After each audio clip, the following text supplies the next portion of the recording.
इस सीरीज में मैं आपसे बात कर रहा हूँ डायबिटीज और उसके मैनेजमेंट के बारे में। प्रीवियस दो वीडियो में हम बात कर चुके हैं प्री डायबिटीज क्या है और डायबिटीज क्या है, इन सब के बारे में मैंने आपसे बात की थी। आज मैं आपसे बात करने वाला हूँ डायबिटीज में यूज की जाने वाली सबसे कॉमन ड्रग, जिसका नाम है मेटफॉर्मिन। मेटफॉर्मिन एक ऐसी ड्रग है जो डायबिटीज के हर पेशेंट को लगभग कभी ना कभी यूज की जाती है। तो इसीलिए आज मैं आपसे बात करूंगा कि मेटफॉर्मिन की क्लास ऑफ ड्रग क्या है, ये आपके शरीर में किस तरीके से काम करती है, यानी किस तरीके से ग्लूकोज को आपके मैनेज करती है, डायबिटीज को कैसे मैनेज करती है, इसके यूजेस क्या हैं, इसके कंट्राइंडिकेशन क्या है, यानी किन लोगों को इसे देना है, किन लोगों को नहीं देना है, मार्केट में किस नाम से इजीली अवेलेबल है, इन सारे विषयों पे मैं आज आपसे बात करूंगा। तो आइए जानते हैं मेटफॉर्मिन के बारे में। मेटफॉर्मिन, आप देख पा रहे हैं कि मेटफॉर्मिन की जो क्लास ऑफ ड्रग है ये बिलोंग करती है आपकी बिगुआनाइड के लिए, यानी एंटी डायबिटिक ड्रग के जो डिफरेंट क्लासेस हैं जैसे सल्फोनिल यूरिया है, उसी तरीके से ये बिगुआनाइड एक ग्रुप है जिसको ये आपकी ड्रग बिलोंग करती है। तो आपको याद रखना है कि मेटफॉर्मिन जो बिलोंग करती है क्लास ऑफ ड्रग है इसका बिगुआनाइड। अगर इसके मैकेनिज्म ऑफ एक्शन को देखें, यानी किस तरीके से ये आपके शरीर में काम करती है, तो जो मेटफॉर्मिन है ये ग्लूकोज के एब्जॉर्प्शन को रोकती है फ्रॉम इंटेस्टाइन, यानी जो भी आप खाना खाते हैं अगर उसमें आप ग्लूकोज की मात्रा ले रहे हैं, यानी जो भी कार्बोहाइड्रेट ले रहे हैं, और वो जब डाइजेशन होकर उससे ग्लूकोज बनता है तो उसको ये हाथों से रोकती है। साथ में prevent glucose formation by liver, यानी लिवर जो ग्लूकोज बना रहा है उसको भी कम करती है, और increase the peripheral glucose utilisation, यानी ये ग्लूकोज के यूटिलाइजेशन को बढ़ाती है। तो आप देख सकते हैं कि जब भी इसका जो मैकेनिज्म ऑफ एक्शन है वो आंतों से ग्लूकोज के एब्जॉर्प्शन को कम करना है, लिवर जो ग्लूकोज बना रहा है उसको भी कम कर देना है, यानी उसको रिड्यूस कर देना है, साथ में ग्लूकोज का यूटिलाइजेशन बढ़ा देना है। तो आप देख पा रहे हैं कि ये सारे जो एडेप्टेशन है, इसके सारे फंक्शन है, ये ग्लूकोज के स्तर को कम करने के लिए हो रहे हैं। तो आप देख सकते हैं कि इस तरीके से ये आपके शरीर में ग्लूकोज के स्तर को कम करती है। अब बात कर लेते हैं इसके यूजेस क्या हैं। तो इसके यूजेस में आप देखेंगे कि जनरली इसका जो यूज है ये है आपका non insulin dependent diabetes mellitus, यानी डायबिटीज टाइप 2 जिसे कहते हैं, यानी जो ज्यादातर ओल्ड एज के लोगों में पाई जाती है डायबिटीज टाइप 2, उसमें इसका यूज करते हैं, जिसे आप मैच्योरिटी ऑनसेट डायबिटीज भी कहते हैं। साथ में इसका यूज आप इंसुलिन डिपेंडेंट डायबिटीज टाइप, यानी जिसे आप डायबिटीज टाइप 1 कहते हैं, या जिसे जुवेनाइल डायबिटीज कहते हैं, जुवेनाइल डायबिटीज के भी केस में इसे आप यूज कर सकते हैं। जुवेनाइल का मतलब जो छोटे बच्चों में डायबिटीज होती है उसमें इंसुलिन के साथ में आप इसका प्रयोग कर सकते हैं मेटफॉर्मिन का। ये कॉम्बिनेशन जो यूज किया जाता है ताकि आपके शुगर के लेवल को मेंटेन किया जा सके। हालांकि मेटफॉर्मिन और इंसुलिन का प्रयोग हम डायबिटीज टाइप 2 में भी करते हैं आपके ग्लूकोज के स्तर को मेंटेन करने के लिए। तो ये इसके मैंने आपको यूजेस बताए। अब बात कर लेते हैं इसकी डोजेस के बारे में। तो जो आपकी मेटफॉर्मिन है इसकी जो जनरली डोज है ये 500 मिलीग्राम से लेकर के 1 ग्राम तक इसका यूज करते हैं, और ये दिन में 2 से 3 बार दी जाती है, खाना खाने से पहले और खाना खाने के बाद, यानी ये खाना खाने से पहले भी आप इसे ले सकते हैं, खाना खाने के बाद भी ले सकते हैं। तो ये इसकी डोजेज है। हालांकि डायबिटीज के केस में जो डोज है ड्रग की, ये आपके शरीर में यानी आपके ब्लड में ग्लूकोज का क्या लेवल है उसके आधार पर डिसाइड की जाएगी, यानी आपका डॉक्टर इस बात को डिसाइड करेगा कि आपको मेटफॉर्मिन की क्या डोज देनी है। जनरली इसका जो यूज है, यानी जनरली जो इसकी डोज यूज होती है वो 500 mg सुबह और 500 mg शाम, यानी इसकी हम बीडी डोज यूज करते हैं, और खाना खाने के बाद जनरली इसे दिया जाता है। अब बात कर लेते हैं मेटफॉर्मिन के कुछ साइड इफेक्ट के बारे में। तो जैसा मैं हमेशा बताता हूं कि आपकी जो एलोपैथिक मेडिसिन हैं उनके कुछ कॉमन साइड इफेक्ट होते हैं, जैसे nausea, vomiting, diarrhoea, anorexia, lactic acidosis, प्रोराइटिस, और inhibit the vitamin B12 absorption.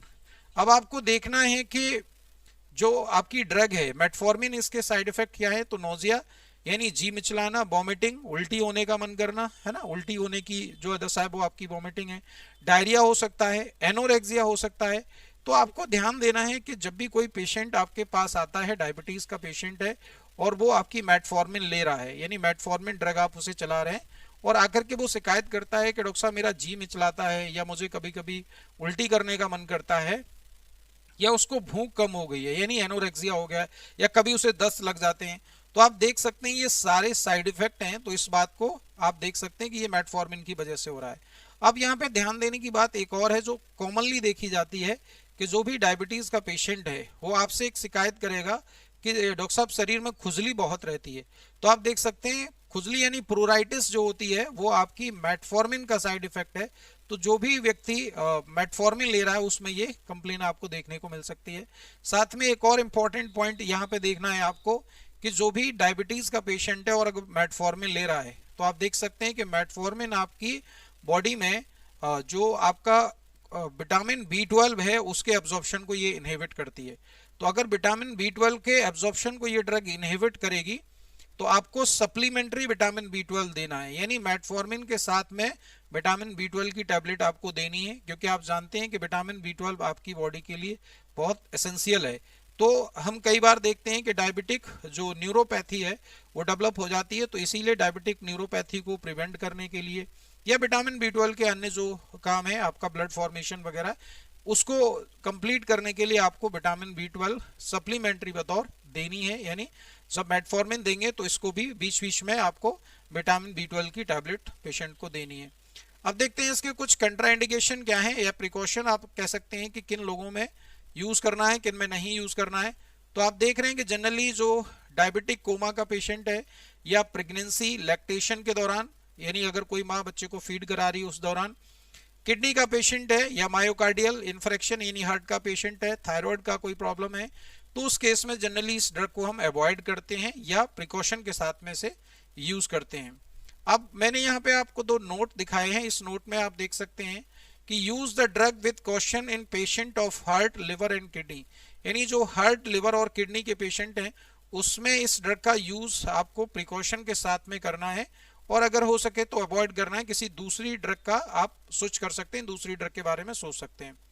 अब बात कर लेते हैं कुछ ड्रग हैं जैसे आपकी NSAID non steroidal anti inflammatory drugs होती हैं, यानी जो आपकी जितनी भी पेन किलर्स आप देखते हैं उन पेन किलर की वजह से या अल्कोहल की वजह से या बीटा ब्लॉकर की वजह से increase the effect of metformin.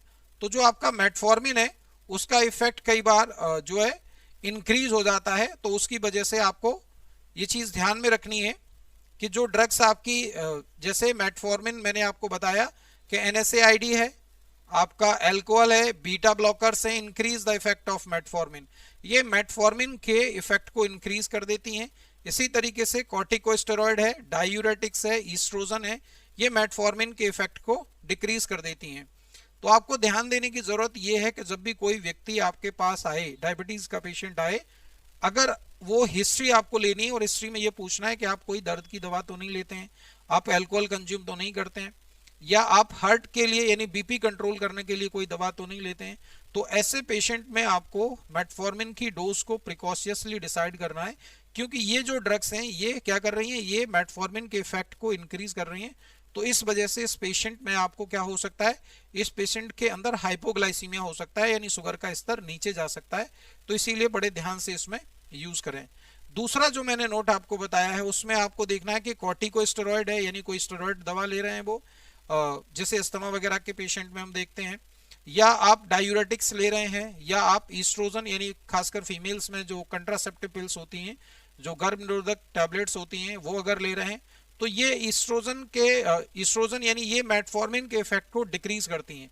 तो ऐसे लोगों में जो डोज है मेटफॉर्मिन की वो स्लाइटली हायर यूज करनी पड़ती है, तभी जाकर के ग्लूकोज का लेवल मेंटेन रहता है।